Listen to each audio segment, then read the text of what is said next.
जय श्री राम। जय बाबा साहब। मैं विक्रम कुमार बागड़े, राष्ट्र धर्म समाज का एक छोटा सा सेवक। आज विश्व आदिवासी दिवस है और आप सभी को विश्व आदिवासी दिवस की बहुत बहुत शुभकामनाएं। आज जहाँ पर भी जितने भी आदिवासी हैं, चाहे वो भारत हो, अफ्रीका हो या दुनिया के किसी भी कोने में हो, इस दिन को बहुत ज़्यादा धूमधाम के साथ मनाते हैं और भारत में तो इसको बहुत ज़्यादा महत्व है। और आप सभी ने देखा होगा सोशल मीडिया पे किस तरीके से इस त्यौहार को मनाया जाता है।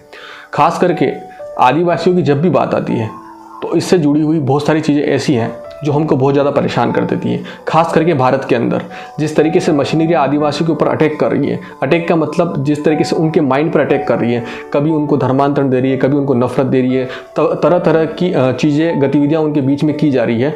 और आदिवासियों को टारगेट करना उनका पहला लक्ष्य है। और वो इसलिए क्योंकि अगर आपने आदिवासियों को भ्रमित कर दिया और आपने उनको नफरती बना दिया तो कहीं ना कहीं जो फिर नक्सलवाद है वो बढ़ जाएगा, फिर जो देश में अंदरूनी हिंसा है वो बढ़ जाएगी। इस वजह से जितनी भी मशीनरियाँ हैं जो भारत के बाहर से एक्टिव हैं और भारत के कुछ दलालों की वजह से भारत के अंदर चल रही हैं, आज ऐसी मशीनरियाँ बहुत ज़्यादा सक्रिय हैं और इसी उद्देश्य के साथ कि आदिवासियों को नफरती बनाया जाए, आदिवासियों को धर्मांतरण दिया जाए और तमाम तरह की गतिविधियां जो है उनके बीच में की जा रही है। और ये इसलिए की जा रही है क्योंकि हमने कभी भी हमारे पूर्वजों की तरफ, आपको मेरी बात शायद हो सकता है कि बुरी लगे या आपको मेरी बात समझ में ना आए, लेकिन जो मैं कह रहा हूँ कि आदिवासी हमारे पूर्वज हैं और हमें मानना होगा क्योंकि हम सीधे सर्वश्रेष्ठ नहीं हुए। हमने भी कहीं ना कहीं आदिवासियों का जो आज जीवन है वो हमारे पूर्वजों ने जिया है और उसके बाद ही हम परिवर्तन को स्वीकार करके आज सर्वश्रेष्ठ बने हैं। कुछ लोगों ने परिवर्तन नहीं स्वीकार किया, इस वजह से आज वो आदिवासी है। लेकिन उनको जाके ये बताना कि आज समाज कहाँ चला गया, आज दुनिया कहाँ चली गई, आपको आना पड़ेगा आगे। देखिए, आप अपनी संस्कृति न छोड़ें, आपकी जो परंपरा है वो न छोड़ें, लेकिन जो समाज की मुख्य धारा है उससे आपको जुड़ना होगा। शिक्षा उनके लिए कितनी महत्वपूर्ण है वो उनको जाके समझाना होगा।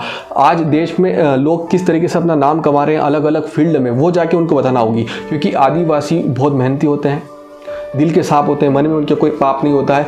तो इस वजह से उनको हर कोई जाकर जिस भी तरीके से चाहे बदल सकता है। आज धर्मांतरण करने वाले जा रहे हैं, नफरत करने वाले जा रहे हैं, तो वो उनकी तरीके से बदल रहे हैं। उनके पास बहुत बड़ा बैक सपोर्ट है, इसलिए वो बहुत बड़े लेवल पे इस काम को कर रहे हैं। अब हम जैसे बहुत सारे लोग हैं जो आदिवासियों के बीच में शिक्षा लेके, सनातन लेके भी जा रहे हैं, संस्कार लेके भी जा रहे हैं। मैं भी अपने इस तरह से बहुत छोटा सा प्रयास कर रहा हूँ। अपने आसपास अरावली पर्वत श्रृंखला में जितने भी आदिवासी गाँव हैं उन सब के बीच में जाता हूँ। मेरे पास इतना कुछ नहीं है कि मैं उनको दे सकूँ, लेकिन मैं उनके बच्चों के लिए किस तरीके से उनको ये समझा सकूँ कि शिक्षा उनके लिए कितनी ज़रूरी है। जितना मेरे से होता है उनकी हेल्प मैं कर सकता हूँ उतनी मैं करता हूँ। धन से नहीं तो कम से कम सही मार्गदर्शन से, सही समय पे सही सलाह से, किसी भी तरीके से मैं उनके अगर मदद कर सकूँ, उनके काम आ सकूँ